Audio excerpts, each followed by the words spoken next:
Bismillahirrahmanirrahim. Assalamualaikum warahmatullahi wabarakatuh. Kaifa halukunna? Alhamdulillah innana bil khair. Alhamdulillah, pada pertemuan pagi hari ini pada mata pelajaran fikih MTS kelas 7, Ibu akan menjelaskan tentang sholat sunnah muakkad dan sholat sunnah ghairu muakkad. Baik, sebelum memulai pelajaran hari ini, mari kita mulai dengan membaca basmalah. Bismillahirrahmanirrahim. Nah, untuk awal, silakan diamati gambar berikut. Nah, silakan masing-masing kelompok yang sudah diberikan kemarin, yang sudah dibagi kemarin, mencatat gambar apa yang ada di depan, dan silakan ditulis apa pendapat kalian tentang gambar tersebut. Sudah? Oke. Ibu akan menjelaskan sedikit tentang materi yang akan kita pelajari. Nah, untuk awal, Ibu akan jelaskan apa itu sholat sunnah muakkad dan sholat sunnah ghairu muakkad. Sholat sunnah muakkad adalah sholat sunnah yang dikuatkan dan dianjurkan. Maksudnya adalah sholat yang selalu dikerjakan oleh Rasulullah SAW dan jarang ditinggalkannya. Dan sholat sunnah ghairu muakkad adalah sholat sunnah yang tidak dikuatkan. Maksudnya adalah sholat yang kadang dikerjakan Rasul dan kadang tidak dikerjakannya. Ada beberapa istilah dalam sholat sunnah. Yang pertama yaitu tawatu, nawafil, masnunah, dan mandubah. Yang pertama adalah tawatu. Tawatu adalah sholat yang disyariatkan sebagai tambahan dan penyempurna sholat fardu yang belum sempurna. Ada istilah lagi yaitu nawafil. Nawafil adalah suatu perbuatan yang disyariatkan namun tidak termasuk dalam kategori fardu, wajib, maupun sunnah. Yang ketiga adalah masnunah, yaitu sunnah muakkadah yang senantiasa dilaksanakan oleh Nabi Muhammad SAW dan terkadang ditinggalkan. Namun itu pun jarang, untuk menunjukkan bahwa amal ibadah tersebut bukan fardu. Yang keempat adalah mandubah. Apa itu mandubah? Mandubah adalah sunnah ghairu muakkadah yang hanya terkadang dilakukan oleh Nabi Muhammad SAW dan juga ditinggalkannya. Kita lihat di depan ada peta konsep. Di situ ada sholat sunnah muakkadah dan ghairu muakkadah. Sholat sunnah muakkadah contohnya adalah sholat sunnah rawatib, sholat sunnah tahajud, sholat witir, sholat hari raya Idul Fitri, sholat hari raya Idul Adha, sholat tahiyatul masjid, dan sholat tarawih. Sedangkan pada sholat sunnah ghairu muakkadah ada sholat duha, sholat istisqa, sholat gerhana matahari, dan sholat gerhana bulan. Ini adalah contoh sholat sunnah yang tadi Ibu sebutkan. Bisa dilihat? Dan selanjutnya, apa yang harus diperhatikan dalam sholat sunnah? Yaitu satu, tidak didahului oleh azan dan iqamah. Yang kedua, dilaksanakan secara munfarid atau sendirian, kecuali sholat idain. Yang ketiga, dimulai dengan niat sesuai dengan jenis sholatnya. 4, dilaksanakan dengan 2 rakaat salam. 5, bacaan sunnah ada yang dibaca sirri atau berbisik dan seperti sholat duha, dan ada yang dibaca jahar atau keras seperti sholat idain.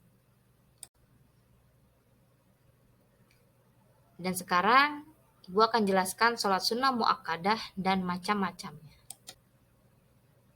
Yang pertama, contohnya adalah sholat sunnah rawatib. Apa itu sholat sunnah rawatib? Sholat sunnah rawatib adalah sholat sunnah yang menyertai sholat fardu, baik dikerjakan sebelum sholat fardu ataupun sesudahnya. Dan biasanya kita menyebut sholat itu dengan sholat qobliyah atau sebelum sholat fardu dan sholat ba'diyah atau sesudah sholat fardu. Dalil dari sholat rawatib ini adalah man tsabara ala sintai asyrata rakatan min sunnati banallahu lahu baitan fil jannati arba'a raka'atin qabla zuhri wa raka'ataini ba'daha wa raka'ataini ba'dal maghrib wa raka'ataini ba'dal isya wa raka'ataini yang qabla al-fajri. Yang artinya, siapa yang sholat sehari semalam 12 rakaat, maka dibangunkanlah baginya sebuah rumah di surga, yaitu 4 rakaat sebelum zuhur, 2 rakaat sesudah zuhur, 2 rakaat sesudah maghrib, 2 rakaat sesudah isya, dan 2 rakaat sebelum subuh. Rawahu Tirmizi.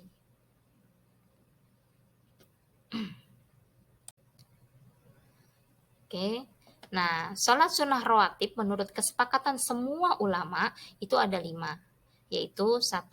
Sholat rakaat sebelum sholat subuh, 2 rakaat sebelum sholat subuh, 2 rakaat sebelum sholat zuhur, 2 rakaat sesudah sholat zuhur, 2 rakaat sesudah sholat maghrib, dan 2 rakaat sesudah sholat isya. Nah, ini menurut ulama ya. Itu sudah menjadi kesepakatan para ulama. Nah, contoh yang kedua adalah dari sholat sunnah muakkad ini adalah sholat sunnah malam. Sholat sunnah malam adalah sholat sunnah yang dikerjakan pada malam hari setelah sholat isya sampai terlihat fajar. Sholat malam ada 3, contohnya adalah sholat witir, sholat tarawih, dan sholat tahajud. Apa itu sholat witir? Sholat witir adalah sholat sunnah yang dilaksanakan pada malam hari setelah sholat isya hingga terbitnya fajar, dengan jumlah rakaat yang ganjil, paling sedikit 1 rakaat dan paling banyak 11 rakaat. Dan sholat witir adalah penutup dari seluruh sholat malam. Yang selanjutnya adalah sholat tarawih. Sholat tarawih adalah sholat sunnah yang dikerjakan pada malam hari, yaitu pada bulan Ramadan, dan dilaksanakan setelah sholat isya sampai menjelang sholat subuh. Yang ketiga atau selanjutnya adalah sholat tahajud.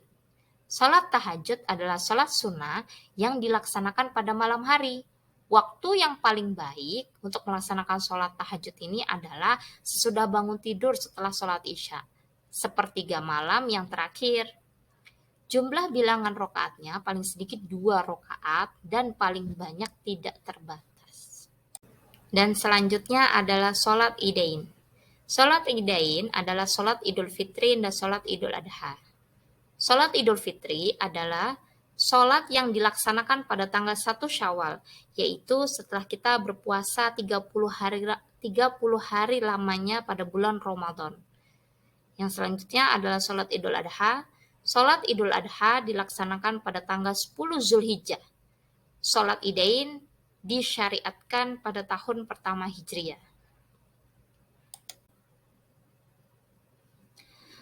Hal yang disunahkan dalam sholat idain. Ada beberapa hal yang disunahkan dalam sholat idain, yaitu membaca takbir.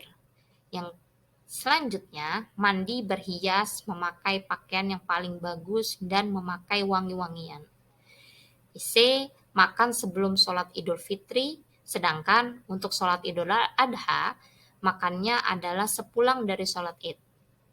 Dan selanjutnya adalah berangkat dan pulang menuju ke tempat sholat id dengan jalan yang berbeda. Bagaimana tata cara sholat idain? Tata caranya adalah A. Dilaksanakan secara berjamaah. B. Takbir 7 kali setelah membaca doa iftitah sebelum membaca surat Al-Fatihah pada rakaat pertama. Pada rakaat kedua, takbir 5 kali pada rakaat sebelum membaca surat Al-Fatihah selain dari takbir pada waktu berdiri. C. Mengangkat tangan setiap kali takbir. D. Membaca tasbih di antara beberapa takbir. E. Membaca surat Al-A'la setelah surat Al-Fatihah pada rakaat pertama, dan pada rakaat kedua membaca surat Al-Ghasyiyah.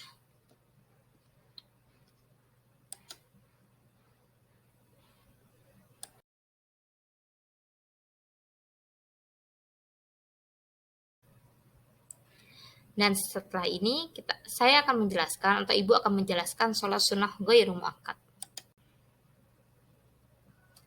Contoh dari sholat sunnah ghairu muakkad adalah sholat duha. Waktunya adalah pada waktu duha, yaitu ketika matahari terbit setinggi tombak sampai menjelang waktu zuhur.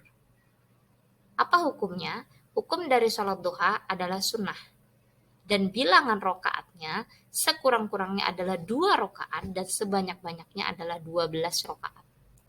Bagaimana tata caranya? Sama dengan sholat lainnya. Hanya saja pada rokaat pertama dianjurkan membaca surat Al-Fatihah, kemudian surat Asy-Syams, sedangkan pada rokaat kedua surat Al-Fatihah lalu surat Ad-Duha. Jika belum hafal, boleh menggunakan surat apa saja. Selanjutnya dari contoh sholat sunnah ghairu muakkadah adalah sholat gerhana bulan dan gerhana matahari. Bagaimana niatnya?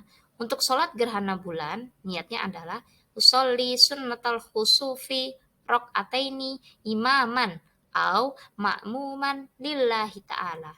Untuk sholat gerhana matahari, usolli sunnata likusufi syamsi rok'ataini imaman au ma'muman lillahi ta'ala. Untuk bacaan suratnya bagaimana? Surat pada rokaat pertama lebih panjang dibandingkan pada rokaat kedua dan disunahkan dibaca pelan. Tata cara. Untuk tata cara sholat gerhana adalah 1 terdiri dari 2 rokaat. 2, setiap rokaat 2 kali ruku dan 2 kali sujud. 3, ruku pertama membaca tasbih yang lamanya seperti membaca 100 surat Al-Baqarah. Dan ruku yang kedua seperti membaca 80 surat Al-Baqarah. 4, sujud pertama dalam rokaat pertama membaca tasbih. Lamanya diperkirakan sama dengan membaca 100 ayat surat Al-Baqarah. Sedangkan untuk sujud yang kedua diperkirakan lamanya sama dengan membaca 80 ayat surat Al-Baqarah. Nah, tadi Ibu sudah menjelaskan tentang bagaimana atau apa sholat sunnah muakkadah dan sholat sunnah ghairu muakkadah. Setelah kita melaksanakan semua sholat sunnah tersebut, insya Allah ada hikmah ketika kita sudah mengerjakan sholat sunnah tersebut. Dan hikmah-hikmah itu adalah 1, menambah kecintaan Allah terhadap kita. Otomatis Allah akan lebih cinta kepada kita. Kenapa? Karena kita menjalankan sunnah Nabi Shallallahu Alaihi Wasallam, dan itu di luar dari sholat dari apa yang sudah diperintahkan oleh Allah kepada kita. Yang kedua, menyempurnakan kekurangan-kekurangan dalam sholat wajib kita, karena kita tidak pernah tahu apakah sholat kita sudah sempurna atau belum. Nah, Nabi besar kita Muhammad Shallallahu Alaihi Wasallam memberikan amalan untuk menyempurnakan kekurangan-kekurangan dari sholat wajib kita yang kita tidak tahu bagaimana sempurnanya sholat tersebut. Yang ketiga, menambah amalan-amalan kebajikan dan meningkatkan derajat di sisi Allah. Yang keempat, menjadikan waktu kita lebih produktif setiap hari. Yang kelima, akan tinggal bertetanggaan dengan Rasulullah Shallallahu Alaihi Wasallam karena kita cinta terhadap sunnah-sunnahnya. Insya Allah, subhanallah.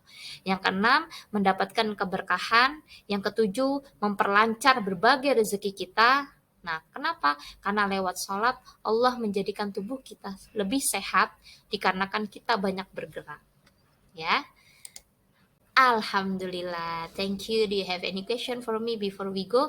Alhamdulillah kita sudah menyelesaikan materi kita. Jika memang ada pertanyaan silahkan ditanyakan. Nah, untuk tugas kelompok silahkan dikerjakan. Kalau tidak ada, mari kita tutup pembelajaran pada pagi hari ini dengan membaca Alhamdulillahirrabbilalamin. Syukran. Assalamualaikum warahmatullahi wabarakatuh. Waalaikumsalam.